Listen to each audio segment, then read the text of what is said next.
প্রিয় দর্শক, আপনাদের শুভেচ্ছা জানিয়ে universal medical college and hospital আজকের সংবাদপত্রের আজকের আয়োজনটি শুরু করছি। আমি মীর মাসরুর জামান। সংবাদপত্রের প্রধান শিরোনামগুলোকে ঘিরে চলমান পরিস্থিতি বিশ্লেষণের নিয়মিত এই আয়োজনে আজ সম্মানিত অতিথি হয়ে আমাদের সঙ্গে রয়েছেন দৈনিক প্রথম আলোর কূটনৈতিক প্রতিবেদক জনাব রাহিদ এজাজ। আমরা স্বাগত জানাচ্ছি আপনাকে। আমার ধন্যবাদ। তো যথারীতি সংবাদপত্রের শিরোনামগুলো দেখে আমরা আলোচনায় যাচ্ছি। আমার দেশ, বাড়তি খরচের চাপ, মধ্যবিত্তের নাভিশ্বাস, গাজায় ক্ষুধার কষ্ট, বিদ্যুতের বাড়তি দাম থেকে রেহাই পাচ্ছেন 2 শ্রেণীর গ্রাহক, বিএসএফের 10 পুশিন চেষ্টা রুখে দিল বিজিবি। মানব জমিন, আর বাকি 6 দিন, শেষ মুহূর্তে যে সিদ্ধান্তে বিতর্কে ফিফা। রামিসা হত্যা মামলা, 19 দিনের মাথায় রায়, দ্রুত বিচারের রেকর্ড। 6 শিশুর মৃত্যুর দায় আদ্দিনের, আইভিকে নিয়ে কৌতূহল, নজরদারি। জয় দিন, হাদিকে নিয়ে মমতার বিস্ফোরক মন্তব্য, পরীক্ষার মুখে বাংলাদেশ ইন্ডিয়া সম্পর্ক। টেলিগ্রাফ ইন্ডিয়ার রিপোর্ট। বিনিয়োগে আকৃষ্ট করতে রোড শো করবে সরকার, লক্ষ্য বন্ধ অলাভজনক কারখানা। সময়ের আলো, জলবায়ু ঝুঁকির লাইভ ল্যাব ঢাকা, আইন আছে জলাশয় নেই। আমাদের সময়, ডেঙ্গুর ঝুঁকিতে রাজধানী, অভিযান আছে নিয়ন্ত্রণ নেই। কালবেলা, মাদক মামলার বিচারে তৎপর হচ্ছে সরকার, 8 বছরে মামলা বেড়ে হয়েছে 3 গুণেরও বেশি। জোট ত্যাগ করেছে খেলাফত আন্দোলন, 11 দলীয় জোটে টানাপোড়েন।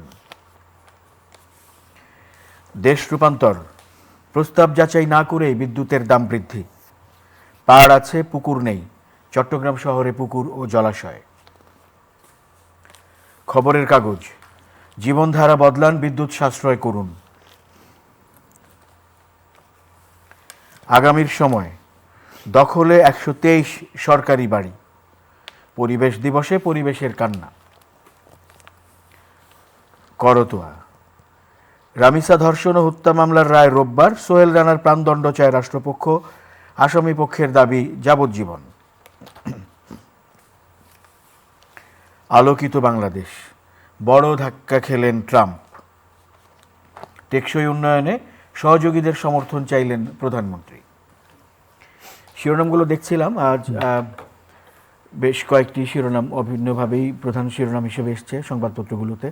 তো প্রথমে আমরা যে প্রসঙ্গ ঘিরে আলোচনা শুরু করতে চাই, এই সময়ের খুব বড় একটি আলোচিত বিষয়, আদ্দিন হাসপাতালে একই সময়ে একই দিনে 6 জন শিশুর মৃত্যু, 6 নবজাতকের মৃত্যু, ঠিক ঈদের আগের দিন। তদন্ত কমিটি বলছে যে এককভাবেই দায়টি হসপিটাল কর্তৃপক্ষের। জি, ধন্যবাদ মাসুর ভাই। যেটা বলছিলেন যে খুব আলোচিত বললে একটু কমিয়ে বলা হয়, যে ঘটনাটা ঘটেছিল ঠিক ঈদের আগের দিন, যখন সবাই অন্যতম প্রধান ধর্মীয় উৎসব পালন করবে, এবং অনুষ্ঠান শুরুর আগে বলছিলাম একজন সন্তান চলে যাওয়ায় একজন বাবা মায়ের জন্য যে কী পরিমাণ বোঝা তাদের কাঁধে যখন সন্তানের লাশ, এবং সেটি যদি নবজাতক হয়। তো রিপোর্টটি শেষ পর্যন্ত স্বাস্থ্য মন্ত্রণালয়ের আজকে মন্ত্রী নিজে প্রেস কনফারেন্সে বলেছেন যে প্রথমত যদি বলেন ভবনটি উপযুক্ত ছিল না, আদ্দিনের হাসপাতালের যেই নিদারুণ কষ্ট পেয়ে এই নবজাতকগুলো প্রাণ দিয়েছে তার জন্য অবহেলা ডাক্তার, চিকিৎসক, নার্স, অর্থাৎ পুরো সিস্টেমের। এবং একটা যদি চিত্র বলি, যেই কক্ষটিতে পোস্ট অপারেটিভ, সেটা বলা হচ্ছে 900 স্কোয়ার ফিট, যেখানে 11 জন রোগী, নবজাতক এবং পেশেন্টের অ্যাটেন্ডেন্ট সহ মিলিয়ে 50 জন। জাস্ট একটা চিন্তা করেন যে 900 স্কোয়ার ফিটের একটা কামরায় এরকম 50 জন লোক ছিল, এবং সেখানে মর্মান্তিক ঘটনা ঘটেছে। আর তদন্ত কমিটি যেটা দেখেছে যে সেখানের এসিতে বন্ধ ছিল, সংকট ছিল, এবং তাদের অবহেলা যেটা, তার প্রত্যেকটা প্রমাণ তারা পেয়েছে, যেটা নিয়ে প্রকাশ্যে আলোচনা হচ্ছিল যে কিভাবে মারা গেল। এবং প্রথম দিকে দায় এড়ানোর যত রকমের চেষ্টা, সবগুলো আমরা দেখেছি। এরপর নিশ্চয় মনে আছে ঈদের ছুটির পরপর যখন অফিস আদালত, গণমাধ্যম খুলতে শুরু করলো, সরজমিন তদন্ত করতে গিয়ে দেখলেন স্বাস্থ্যমন্ত্রী এবং স্বাস্থ্য অধিদপ্তরের কর্তা ব্যক্তিদের নিয়ে সেখানে একটি রুটির কারখানা একই ভবনে। তো এমন একটা হাসপাতাল জনাকীর্ণ এলাকায়, সেখানে হাসপাতাল, মেডিকেল কলেজ, তার মধ্যেই এরকম একটা কারখানা এবং ভবনটি হাসপাতালের ভবনটি উপযোগী নয় বলছে উপযোগী নয় বলা হচ্ছে। এবং ইতিমধ্যেই কারণ দর্শানোর নোটিশ হয়েছে যে তাদের আপনার কেন সেই লাইসেন্সটা বাতিল করা হবে না। এখন প্রশ্ন উঠছে এই বিষয়টা নিয়ে যখন আমরা বলছি যে কক্ষের বর্ণনা দিলাম, এসি বন্ধ করা হয়েছে, ভেন্টিলেশন ছিল না, এই আলোচনা করতে করতে আমার মনে হয়েছে, আপনার নিশ্চয়ই মনে আছে কোভিড সময়কালে ইউনাইটেড হাসপাতালের একটা ঘটনা, যেখানে 6 জন রোগীর মর্মান্তিক, আমি যদি বলি প্রায় 5 থেকে 7 জন, সংখ্যাটা এরকমই বোধহয় হবে, মারা গেছিল। তো এই প্রসঙ্গটা আমি এই জন্যই বলছি যে আমরা ইভেন গণমাধ্যমেও যদি বলি, সেটা কাগজ, অনলাইন কিংবা টেলিভিশন, মোরলেস কিন্তু আমরা সরকারি হাসপাতালগুলোর অব্যবস্থাপনা, নিদারুণ করুণ হাল, লুটপাট, দুর্নীতি, টেন্ডার ইত্যাদি ইত্যাদি নিয়ে অনেক কিছু করি। কিন্তু একটু যদি আমরা ব্যালেন্স ওয়েতে চিন্তা করি যে প্রাইভেট হসপিটালগুলোর কোনো রকম অ্যাকাউন্টেবিলিটি আছে কিনা, ধরা যাক, আমি বলছি না কি হবে না হবে, সেটা সরকারি প্রক্রিয়ার মধ্যে দিয়ে যাবে, এই যে 6টা বাচ্চা মর্মান্তিকভাবে প্রাণ দিল, তার জন্য তো দায়বদ্ধ হলেই কি আপনি সন্তানগুলো ফিরে আসবে? বা যারা এই প্রতিষ্ঠানগুলোর উপর নির্ভর করে তো মানুষের জন্য তো এগুলো করা হয়েছে, সেই প্রতিষ্ঠানগুলোর যদি কোনো দায়বদ্ধতা না থাকে, তাহলে তো সে আপনার নির্বিচারে এই ধরনের অনিয়মগুলো করবে। ধরা যাক ঘাটতি থাকতেই পারে, সেই যখন মন্ত্রী পরিদর্শনে গেলেন, গণমাধ্যমের কর্মীরা গেল, লোকজন মিলে লেলিয়ে দিয়ে সাংবাদিকদের ওপর হামলা চালানো হলো। এবং অনুষ্ঠান শুরুর আগে আমরা বলছিলাম, আমি অন্তত 3 জন ডাক্তারের স্ট্যাটাস পড়েছি ফেসবুকে, বিশেষ করে ঈদের ছুটির পর যখন স্বাস্থ্যমন্ত্রী পরিদর্শনে গেলেন হাসপাতাল ভবনে এবং সেখানে রুটির ফ্যাক্টরিটা খুঁজে পেলেন, 3 জন ডাক্তারই একই কথা বলছেন। আপনি বোধহয় আপনার এক রিলেটিভের কথা বলছিলেন যে সেখানে ডাক্তারের চাইতে কর্মকর্তা, কর্মচারী এবং অন্যান্যদের প্রভাব, অর্থাৎ হাসপাতাল কাকে নিয়ে করবে? অবশ্যই সেখানে ডাক্তার থাকবে, চিকিৎসা থাকবে, প্রশাসনিক কর্মকর্তা থাকবে, কিন্তু মূল এবং প্রধান চালিকা শক্তি তো সেখানে ডাক্তার বা চিকিৎসকরা। তাদের চাইতে যদি অন্যরা অনেক বেশি প্রভাবশালী বা ক্ষমতাধর হয়ে ওঠেন, তো সেখানে স্বাস্থ্য ব্যবস্থা যে কি করুণ হাল হতে পারে। এবং তার খুবই ট্র্যাজিক একটা এক্সাম্পল হচ্ছে 27 মের এই ঘটনা।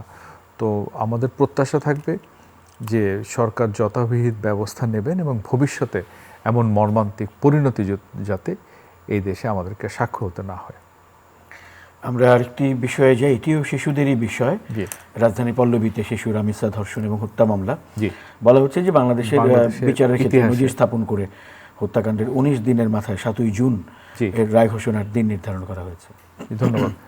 যেটা বলছিলেন যে আমি যদি ভুল না করি 19শে মে এই কি বলবো, এই সময় এসে আমাদেরকে এই ধরনের ঘটনাগুলো সাক্ষ্য হতে হয়। মিরপুর এটা শিশু রামিসার ক্ষেত্রে ঘটেছিল এবং দ্রুত বিচার আদালতের ক্ষেত্রে এই 19 দিনের যে মধ্যে যে রায়, অর্থাৎ 7ই জুন যে তারিখ আদালত নির্ধারণ করেছেন, তাকে বলা হচ্ছে ফাস্টেস্ট এভার ভার্ডিক্ট। তো এখন দুই পক্ষ যুক্তিতর্ক দিয়ে পক্ষে বলা হয়েছে তার সর্বোচ্চ শাস্তি মৃত্যুদণ্ড দেওয়া এবং অন্য পক্ষের আসামি পক্ষ সেটাকে কমিয়ে যাবজ্জীবন বা এরকম। কিন্তু মূল কথা হচ্ছে এই ধরনের ঘটনা তো পুনরাবৃত্তি হচ্ছে এবং আমি আইন আদালতের ফাঁক ফোকর গড়ে বের হয়ে যাচ্ছে। কিন্তু প্রশ্ন হচ্ছে এই শিশু রামিসার এই ঘটনাগুলো আমাদের কেন দেখতে হয়, কেন বুঝতে হয়? আমাদের এই সমাজ বা রাষ্ট্র কখন এই ঘটনা এরকম কালো অধ্যায়গুলো থেকে বের হয়ে আসবে? এবং আপনি হয়তো নিশ্চয়ই চাই না যে এরকম আমাদের সন্তানদের নিয়ে এই ধরনের বিষয়গুলো নিয়ে আমরা যেন আলোচনার বিষয়বস্তু বা উপযোগ্য করে তুলি। তো প্রত্যাশা থাকবে খুব দ্রুত দৃষ্টান্তমূলক শাস্তি দেওয়া হবে, যাতে মনে রাখবে এরকম খুব ট্র্যাজিক ওয়েতে একজন সন্তান যখন প্রাণ দেন এবং মানুষরূপী যারা নরপশু এই কাজগুলো করেন, তারা ভবিষ্যতে অন্তত ভাববেন বা তাদের পরিবারের লোকজনের বিষয়টা নিয়ে সচেতন হবেন। শিশুদের আরও একটি বিষয়, হাম এবং উপসর্গে আরও 4 শিশুর মৃত্যু। 7 জন কোথাও কোথাও বলা হচ্ছে, কোথাও কোথাও 7 জন বলা হচ্ছে। গতকাল পর্যন্ত ফিগারটা বোধহয় 605 জন ছাড়িয়ে গেছে এবং বলা হচ্ছে B3 ভ্যারিয়েন্ট, যেটা মূলত একটু পুরনো টাইপের ভ্যারিয়েন্ট, সেই ভ্যারিয়েন্টে বেশি আক্রান্ত হচ্ছে এবং সন্ধ্যায় নিউজ রুমে বসে খবর পড়তে পড়তে দেখছিলাম সিরাজগঞ্জের এক রোগীর কথা বলা হচ্ছে, তিনি সুস্থ হয়েছিলেন, চলে যেতে বলা হয়েছে, তারপর তাকে আবার ফিরতে হয়েছে। এবং আমরা আলোচনা করছিলাম একটা তো ভ্যাকসিনের সমস্যা, ব্যবস্থাপনা, তারপর সেটার বিস্তারও ঘটছে এবং সর্বশেষ যে বিষয়টা বলছি, যে ভ্যারিয়েন্টের কথা, এই ভ্যারিয়েন্টটা কিন্তু পুরনো, নতুন নয়। এবং এই রেফারেন্সটা দেওয়া হচ্ছে সরকারের দুটি গবেষণার উপর ভিত্তি করে। এখন এই যে এবারকার যে নজিরটা, বিশেষ করে টিকার যে সংকটটা দেখা দিয়েছে, আমাদের আশা থাকবে যে ভবিষ্যতে এই আর কোনো ধরনের এক্সপেরিমেন্ট, অন্তত এই ধরনের জনস্বাস্থ্য যেটা যে কোনো বয়স শ্রেণী নির্বিশেষে মানুষকে কাবু করতে পারে, সেই জায়গাতে আমরা ভবিষ্যতে অনেক বেশি সচেতন হব, অনেক বেশি হিসেবে হব, যাতে করে এ ধরনের কি বলবো ভয়াবহ একটা পরিস্থিতি, আমি যদি ভুল না করি সম্ভবত সেটা শুরু হয়েছে এপ্রিল মাসে। তো এপ্রিল থেকে আজকে এপ্রিল, মে, জুন, 3 মাসে এসে প্রথম মাসে 200 হয়ে গেছিলো, মে মাসে এসে সেটা 400 হলো, জুন মাসে এটা 600 ছাড়িয়ে গেল। তো এবং এটা তো কেউ চিন্তাও করতে পারেনি যে হামে এত মানুষের হাম এবং হামের উপসর্গ নিয়ে। তো আমার মনে হয় এই জিনিসটাতেই একটু বিশেষ গুরুত্ব দিয়ে, বিশেষ করে ভ্যাকসিন সংগ্রহের যে বিষয়টা বলছি, যে কোনো রকম এক্সপেরিমেন্ট না করা, সেই বিষয়টিতে বোধহয় সজাগ থাকাটা জরুরি। জনস্বাস্থ্যের কথা আপনি যখন বলছিলেন, তখন হামের আলোচনা করতে করতে আরেকটি শিরোনাম আমাদের চোখে পড়ে, সেটা হচ্ছে ডেঙ্গু ঝুঁকিও। ডেঙ্গু ঝুঁকিও বাড়ছে, সেটা বলা হচ্ছে যে এই গরম বেড়েছে এবং গরমের সাথে সাথে মশার উপদ্রব, ডেঙ্গু, এবং আমরা বছরের এই সময়টা জানি প্রতি বছর মোরলেস এই ঝুঁকিটা আসে এবং ঝুঁকি নিয়ে আমাদের আলোচনা করতে হয়। সেই খবরগুলোও কিন্তু আমরা বিচ্ছিন্নভাবে দেখছি, খুব নিয়মিত না, কিন্তু সেটি একটি ভয়ের খবর যে ডেঙ্গুর আশঙ্কা বা ঝুঁকিটা বাড়ছে। আবার বাজেট সামনে, এর মধ্যে আমরা মাননীয় অর্থমন্ত্রীর কাছ থেকে কয়েকবার শুনতে পেয়েছি যে স্বাস্থ্য এবং শিক্ষা খাতে এবার বাজেটের দিকে নজর দেওয়া হবে। আমি এই জন্যই, আপনি বাজেট যখন প্রসঙ্গ টেনেছেন, তাই ভ্যাকসিনের কথা, শিক্ষা তো আছে, শিক্ষার চাইতে আমি মনে করি স্বাস্থ্য কোনো মতেই কম না, বরঞ্চ অনেক বেশি। যেটা বলছিলাম যে বিশেষ করে শিশুদের রক্ষা করা, শিশুদের সুরক্ষা, স্বাস্থ্য ঝুঁকি কমানো, সেজন্যই বলছি এই বিষয়টাতে ভবিষ্যতে আমরা যাতে পুনরাবৃত্তি কোনো রকম চিন্তাও যাতে না করা হয়। হয়তো এই আলোচনায় একবার আমি বলেছিলাম যে দোষারোপ যুক্তি, পাল্টা যুক্তি দেওয়া হচ্ছিল ভ্যাকসিনের সংগ্রহ নিয়ে, সেটা তো আমরা দেখলাম কি দুর্দশা হলো। তো ভবিষ্যতে এই জায়গাগুলোতে বাজেট বরাদ্দ তো আছে, সাথে সাথে যে ব্যবস্থাপনা, সেখানে মনোযোগী হওয়া খুব জরুরি বলে আমি মনে করি। আমরা আরও একটি শিরোনামে যাই। আপনার কূটনৈতিক সাংবাদিকতার প্রসঙ্গ, আমাদের মাননীয় পররাষ্ট্রমন্ত্রী ডক্টর খলিলুর রহমান, তিনি জাতিসংঘ সাধারণ পরিষদের সভাপতি নির্বাচিত হয়েছেন এবং তারপর দেশে স্বরাষ্ট্র মন্ত্রণালয়ে তিনি সাংবাদিকদের সঙ্গে কথা বলেছেন। তিনি গতকাল সকালে ফিরেছেন এবং সেখানে তাকে একটি প্রশ্ন করা যখন হয়েছিল যে মন্ত্রণালয়ের দায়িত্ব থেকে ছুটি নিচ্ছেন কিনা এরকম, তখন তিনি বলেছেন যে না, সেরকম কোনো কিছু এই মুহূর্তে নয়। আলোচনা করুন। ধন্যবাদ এই প্রসঙ্গটা। দেখুন, উনি যেহেতু পররাষ্ট্রমন্ত্রীর পদ সামলাচ্ছেন এবং আমরা যেটা দেখেছি 17 তারিখ সরকার গঠন করার পর থেকে, উনি তো 18 তারিখ থেকে অফিস করা শুরু করলেন, এরপর থেকে মোরলেস ওনাকে নির্বাচন নিয়ে ব্যস্ত থাকতে হয়েছে। উনি ব্যস্ত ছিলেন এবং প্রায় অলমোস্ট সবগুলো ট্যুরে ওনার সাথে প্রধানমন্ত্রী পররাষ্ট্র বিষয়ক উপদেষ্টা হুমায়ুন কবিরে গেছেন, মিটিং করতে গেছেন, বিভিন্ন বাইল্যাটারাল কিছু মিটিং হয়েছে কয়েকটা, বাট সেটা বাইল্যাটারাল থাকলে সেখানেও কিন্তু ইলেকশন ক্যাম্পেইনটা বড় ছিল। আর এর আগে পরে তো ওনাকে বেশিরভাগ সময় নিউ ইয়র্ক থাকতে হয়েছে, অনেকগুলো দেশে যেতে হয়েছে। তো স্বভাবতই এই 3 মাস সরকারের যদি মূল্যায়ন করতে যাওয়া হয়, এই 3 মাস বা 100 দিনের মধ্যে পররাষ্ট্র নীতি বা আন্তর্জাতিক সম্পর্কের মধ্যে ওনাকে নির্বাচন নিয়েই বেশি ব্যস্ত থাকতে হয়েছে। তো স্বাভাবিক এবং সঙ্গত কারণেই বাঙালি তো তর্ক বিতর্ক, আলোচনা, সমালোচনা বা কি বলবো ধারণা, অনুমান, এগুলো নিয়ে ব্যস্ত থাকতে পছন্দ করে। তো সেখানে একটা বড় পরিসরে আলোচনা যে উনি কি করবেন, উনি কি পররাষ্ট্রমন্ত্রী পদে থাকবেন নাকি জাতিসংঘের সভাপতি নির্বাচিত হয় সেটা ছেড়ে দিবেন। এবং এই আলোচনা বা বিতর্কটা আরও বেশি উস্কে দিয়েছে যত 13ই মে যখন নিউ ইয়র্কে একটা ইনফর্মাল সেশন হয়, যেখানে 2 ক্যান্ডিডেট দুই প্রার্থী আলোচনা করেন, সাইপ্রাসে ওনার যে প্রতিদ্বন্দ্বী ছিলেন, এবং ওনার বিরুদ্ধে তার একটা বড় অস্ত্র ছিল যে উনি তো পররাষ্ট্রমন্ত্রী, আর আমি তো পররাষ্ট্রমন্ত্রী না, আমি ফুল টাইম সময় দিতে পারবো, সে ফুল টাইম আর পার্ট টাইম। তো ওই আলোচনাতে উনি বলেছিলেন আমি পূর্ণকালীন সভাপতি। তো আপনি কি ধরে নেব পূর্ণকালীন মানে ওই 1 বছরের জন্য তিনি সার্বক্ষণিকভাবে দায়িত্বটা পালন করবেন। তো তখনই আমি আমার মতো করে দু একজনকে যারা ইউএন সিস্টেমে কাজ করেন ওইখানে ছিলেন বা অন্যান্য দেশ, তাদের সাথে কথা বলার চেষ্টা করেছি, বোঝার চেষ্টা করেছি যেটা পূর্ণকালীন কী মিন করে, কারণ আমার বা অন্যদের তো কথা বলার সুযোগ হয়নি উনি আসলে কি বুঝিয়েছেন। তো এর মধ্যে আমরা জানি জনাব হুমায়ুন রশিদ চৌধুরী 86-এ একই পদে ছিলেন এরশাদের শাসন আমলে, তিনি কিন্তু পররাষ্ট্রমন্ত্রী থেকেই দায়িত্বটা সামলেছেন। আবার অনেকের আলোচনা ছিল এখন বা বর্তমানে সর্বশেষ যিনি ছিলেন 80তম অধিবেশনে জার্মানির প্রতিনিধি, তিনি পররাষ্ট্রমন্ত্রী দায়িত্ব ছেড়ে আপনার সভাপতির দায়িত্ব পালন করেছেন। আসলে এখানে একটা ফাঁক ছিল, ফাঁকটা এই জায়গায় ওই পররাষ্ট্রমন্ত্রী যে দলের হয়ে ক্ষমতায় দলটা ছিল, যখন তারা ক্ষমতা থেকে বিদায় নিয়েছে তাহলে অবধারিতভাবে তাকে পদটা ছেড়ে দিতে হয়েছে। এই প্রেক্ষাপটে ওনাকে আজকে আপনি যেটা বলছেন সেটা ব্রিফিং বলা যাবে না, এটা 2.5 মিনিটেরও কম সময়ে কথা বলেছেন, মূলত বিজয়ের পর ধন্যবাদ দেওয়া, সরকারের অবস্থান ইত্যাদি ইত্যাদি। একটা প্রশ্ন ছিল সেটির উনি জবাব দিয়েছেন যে উনি ছুটি নেবেন কি নেবেন না। তো উনি বলছেন যে অস্থির হওয়ার দরকার নেই, 40 বছর আগেও এটার নজির আছে, এবং ওই আমি যে জনাব হুমায়ুন রশিদ চৌধুরীর কথা বলছি, তিনি হুমায়ুন রশিদ চৌধুরী পিএস ছিলেন, পার্সোনাল সেক্রেটারি। তো পিএস হিসেবে তিনি বলছেন ওই সময় হুমায়ুন রশিদ চৌধুরী তখন তো ইন্টারনেটের যুগে ছিল না, একসঙ্গে 2টা দায়িত্ব পালন করেছেন। এখন প্রযুক্তি এসেছে, কাজকর্ম অনেক বেশি সুসমন্বিতভাবে করা যায়, এবং তাতে করে কেউ এই ইন্টারপ্রিটেশন করে নিতে পারেন যে তার ছুটি নিয়ে যে জল্পনা কল্পনা বা তার পদ ছেড়ে দেওয়া, সেইখানে আমার ক্ষণবোধ চূড়ান্ত কোনো সিদ্ধান্ত হয়নি, এবং তার কথার মধ্যে সেটা আছে যে একসঙ্গে 2টা পদ সামলানো। তো সেই জায়গায় আমাদের একটু অপেক্ষা করতে হবে ধৈর্য ধরে যে সরকার আসলে কী সিদ্ধান্ত নেন। তার মধ্যে অভিজ্ঞ দক্ষ একজন লোককে সরকার কি এই সময়ে বিশেষ সময়ের জন্য কিছুটা ছাড় দিয়ে রাখবেন না বিকল্প কিছু ভাববেন, এটা আমরা হয়তো ইন্টারপ্রেট করতে পারি, কিন্তু ঠিক সেটা বোঝা যাবে কি না পরিষ্কার নয়। এখানে আরেকটা বিষয় না বললে নয়, জাতিসংঘের সভাপতির, সাধারণ পরিষদের সভাপতির পদটি বিরাট কোনো ক্ষমতা না থাকলেও 1 বছর ধরে যিনি এই পদে প্রতিনিধিত্ব করবেন তার উপর গোটা দুনিয়ার একটা স্পটলাইট থাকে। তো সেই জায়গাতে সেই ব্যক্তি বা ব্যক্তিত্বের যদি জাতিসংঘের সিস্টেমের মধ্যে কাজের অভিজ্ঞতা থাকে, যেটা ডক্টর খলিলার আছেন, তাহলে সেখানে তার একটা দক্ষতা যোগ্যতা প্রমাণ করার সুযোগ আছে।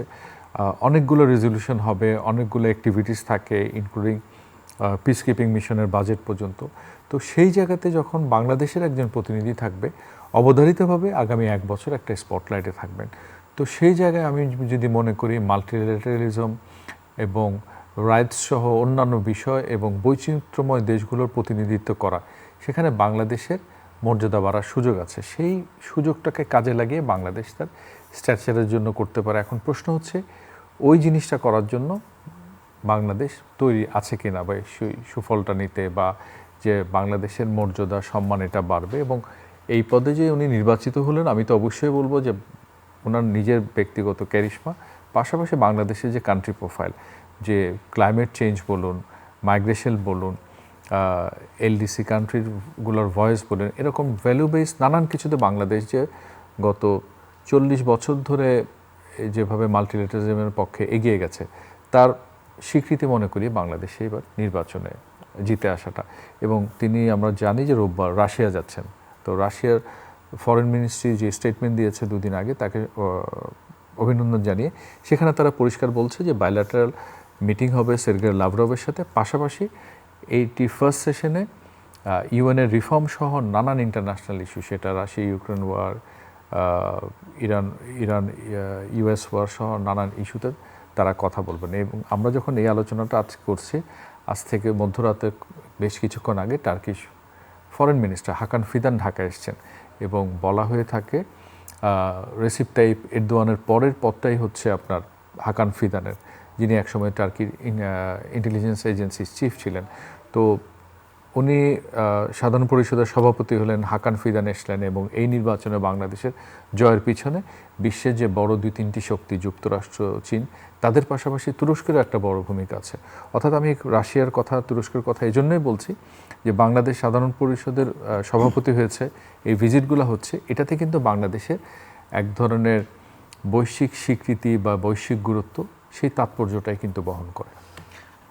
এটিও কূটনৈতিক প্রসঙ্গেরই একটি সংবাদ। বিনিয়োগ আকৃষ্ট করতে রোড শো হচ্ছে, আমি যদি প্রধানমন্ত্রী বলেছেন বোধহয় 13 তারিখ, আমি যদি ভুল না করি, 13 জুন একটা রোড শোর কথা আলোচনায় ছিল, সেটা চূড়ান্ত হয়েছে। তো যেটা বলছিলাম যে আমরা এই সরকার যখন দায়িত্ব নেয়, আর্থিক এবং গণতান্ত্রিক অনেক প্রতিষ্ঠানের সংকট দেশের ভিতরে রয়েছে, এরপর ইরান যুদ্ধ নতুন মাত্রা যুক্ত করেছে। তো সেই প্রেক্ষাপটে এই বিনিয়োগ আকৃষ্ট করা এবং বিনিয়োগের উপর জোর দেওয়া সরকারের একটা অন্যতম প্রধান অগ্রাধিকার হিসেবে বিবেচিত হচ্ছে এবং তারই অংশ হিসেবে, আমি যদি ভুল না করি, মাসের প্রথম দিকে এই রোড শোটা হচ্ছে, যাতে করে বিনিয়োগের দিকে আমরা কিছুটা এগিয়ে যেতে পারি। উন্নয়ন সহযোগী দেশগুলো আহ্বানও জানানো হয়েছে এবং আশা করা হচ্ছে খুব ভালো একটা গ্যাদারিং হবে এই রোড শোটাতে। বিশ্ব পরিবেশ দিবস আছে এবং শিরোনাম আমাদের সামনে দেখেছি, তার মধ্যে একটি ছিল এরকম যে পরিবেশ দিবসে পরিবেশের কান্না, এখানে খাল, নদী, জলাশয় ভরাট, দূষণ সহ নানান প্রসঙ্গ উঠে এসেছে। জি, পরিবেশের কথা যখন আমরা বলি, আপনি যখন উঁচু ভবনের উঠি তখন আশপাশে তাকিয়ে সবুজ খোঁজার চেষ্টা করি এবং আমরা যখন এটা বলি, নিশ্চয় মনে আছে ইন্টারিম গভর্নমেন্টের সময় যে প্লাস্টিকের ব্যবহার কমানো বা এটা, তো আপনি দখল দূষণ আছে, নির্বিচারে গাছ কাটার বিষয় আছে, গাছ কাটতে পারে কিন্তু সেই গাছ কাটলে আবার প্যারালালি গাছ লাগানো এবং গাছের সুরক্ষা, অর্থাৎ ওই এমনিতে ধরেন আবাদি জমি করছে, দখল দূষণ আছে। তো এই জায়গাগুলোতে এক ধরনের কনসিস্টেন্সির অভাব আছে। আমরা যখন বিশেষ কোনো কর্মসূচি হয়, বিশেষ কোনো দিবস আসে, আমরা খুব সচেতন হয়ে যাই, কিন্তু যে পদক্ষেপগুলো না হয় ওটার আসলে কোনো পুলিশিং বা মনিটরিং হয় না এবং মনিটরিং হয় না বলে দেখা যায় যে সংকটটাতে আমরা থাকি, সেই সংকটের মধ্যে আবার কিছুদিন পর ফিরে যায়। তো এই অবস্থার মধ্যেই কিন্তু আমরা চলছে। তো যতক্ষণ এই সাইকেল থেকে আমরা বেরিয়ে আসতে পারবো না, সে বেরিয়ে না আসলে কিন্তু আমাদের এই সংকট থেকে মুক্তির কোনো উপায় নেই। অনেক অনেক ধন্যবাদ জনাব রাহিদ এজাজ আজকে আমাদেরকে সময় দেওয়ার জন্য। প্রিয় দর্শক, আপনাদেরও ধন্যবাদ সঙ্গে থাকার জন্য। চ্যানেল আইয়ের নিয়মিত আয়োজন universal medical college and hospital আজকের সংবাদপত্রের আজকের পর্বটি এই পর্যন্তই।